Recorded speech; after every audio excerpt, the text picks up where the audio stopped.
if I leave a horror movie feeling awful, then it did its job. And I left this movie feeling awful.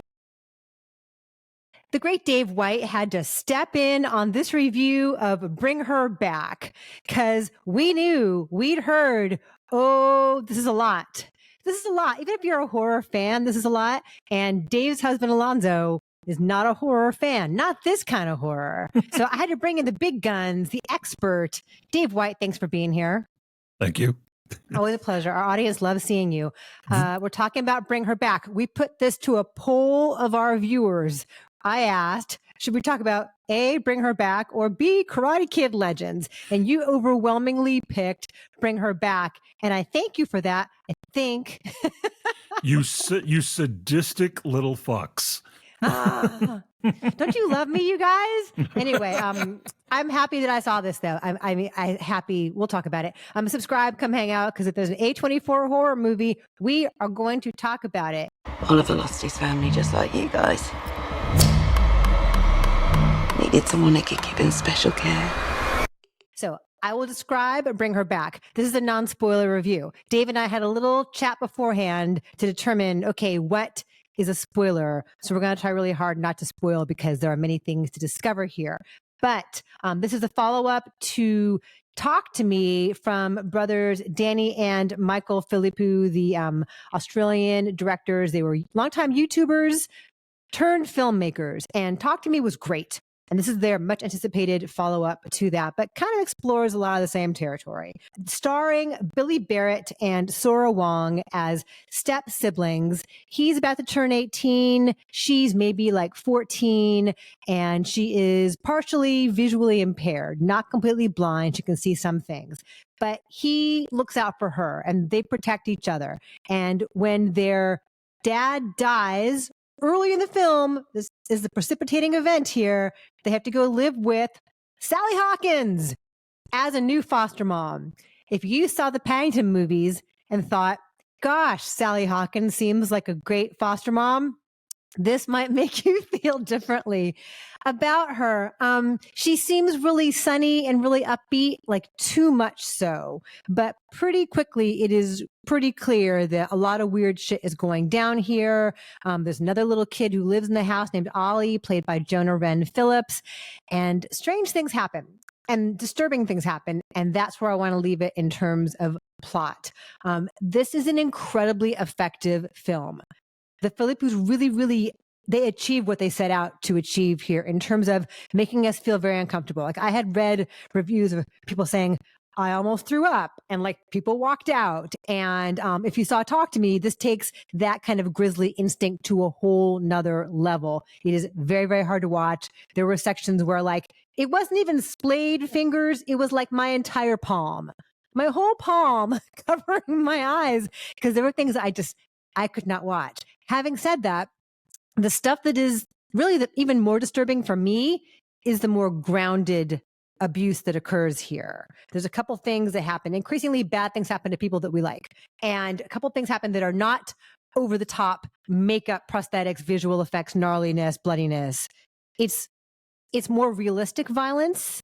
And that is what was hard for me to watch. So as a caveat to you, if this is difficult for you to watch this, it's great. Yeah, I think I like Talk to Me better still, but this really like ups the ante and all they can do, and they made the film they wanted to make. Dave? Yes. Well, starting with the reason why I'm here today. Yeah. Poor sad Alonso Duralde did not last through Talk to Me. Yeah. We both went together, and midpoint of the movie when there's a child harming themselves in an extremely graphic way, he said, I gotta go. And he spent the next hour at the Barnes & Noble next to the movie theater while I finished the film. When this one came along, he said, I can't. I've already heard that they, like you just said, they upped the ante. And he said, I can't do it. And I said, I'll do it because I don't flinch. Viewers, I flinched. Oh. I think of myself as pretty like sturdy when it comes to horror. Yeah. There's a level of gore that I think is hilarious. And that's that's the Terrifier movies, this cartoonish, like wild, outside of reality sort of horror and gore. The monkey. But as you mentioned, it's silly. The monkey, Final Destination, that kind of thing. As you mentioned, there's grounded in reality child abuse taking place in this film. And again, we're trying not to be spoilery here, but if you know as a viewer that you can't deal with that kind of thing, you don't need to be seeing this film. Just don't do it. I agree with you that it is an incredibly well-made movie. These guys know how to create tension and panic and a sense of dread that is pervasive, and it begins the moment you meet Sally Hawkins. She comes on screen, and she's such a great actress. She's been doing this forever. She comes on screen, and your first thought is, there's something wrong with her. I don't even know what this movie's about yet. There's something wrong with her. She's the problem. And turns out it's true. Like it made me think, is Australia's foster care system this fucked up that they would place kids with this woman? Yeah. And, because metaphorically speaking, this is about the larger world where there is so much like cult behavior and blatant lies like guiding the world. That the consequences of that are going to be deadly for many people. And so on a micro scale, that's, if you want to say, all horror is about something, then sure, this is about that. Yeah. But if you're just looking at it as a story of people in a house who are in danger, you could also look at it that way. The legacy of traumatic situations taking place and people inflicting those traumas onto other people is the theme of the film. It is deeply upsetting. It is. Yeah. Oh, for sure. But like Talk to Me, there's this undercurrent of sadness and grief and loss, and the desire to connect on a spiritual level, to transcend and feel whole again. And that's what makes this really, really sad, is that emptiness and that longing. And that's true of both of these films that these brothers have made.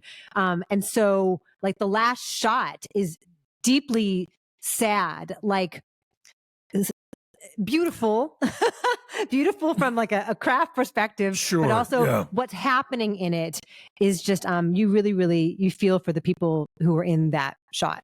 One of my favorite things to say to Alonso is, if I leave a horror movie feeling awful, then it did its job. And I left this movie feeling awful. It fucked me up. Yeah. And on the way home, I was thinking to myself, he never needs to watch this. So it's great at doing what it's supposed to do. It's a really well-made film. The performances are incredible. Not just Sally Hawkins, but these kids. I've got their names right here. Billy Barratt, Sora Wong, and Jonah Wren Phillips. I know it's a movie. I know it's made up.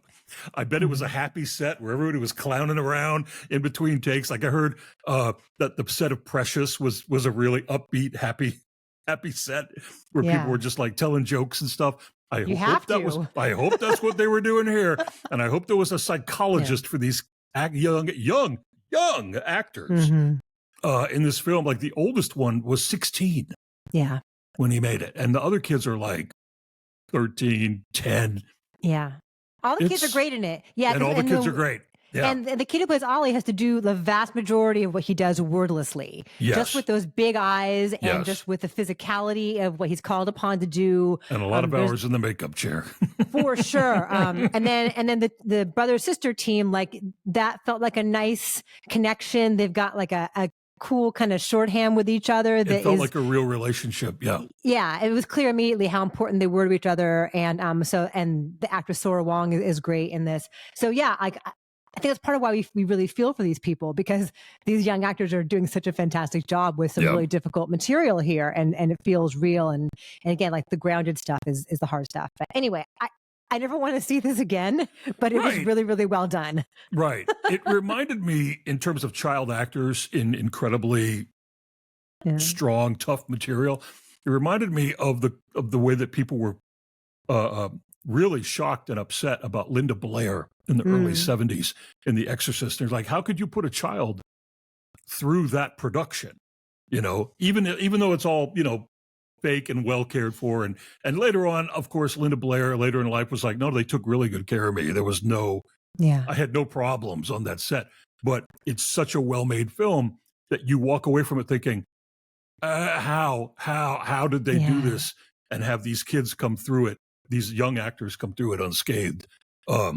This is strong stuff, you guys. Yeah. And the sound design is really effective too, as it was in Talk to Me. Like there's like a crunchiness. Okay, I'm gonna say like an 8.2. You? I agree with you. Yes. Okay. I'll give it the 0.2. I was going to say 8, but let's just make it easy. Let's do it. Okay. So yeah, Bring Her Back is in theaters. Will you see it? Let us know. Thanks, Dave. Thank you.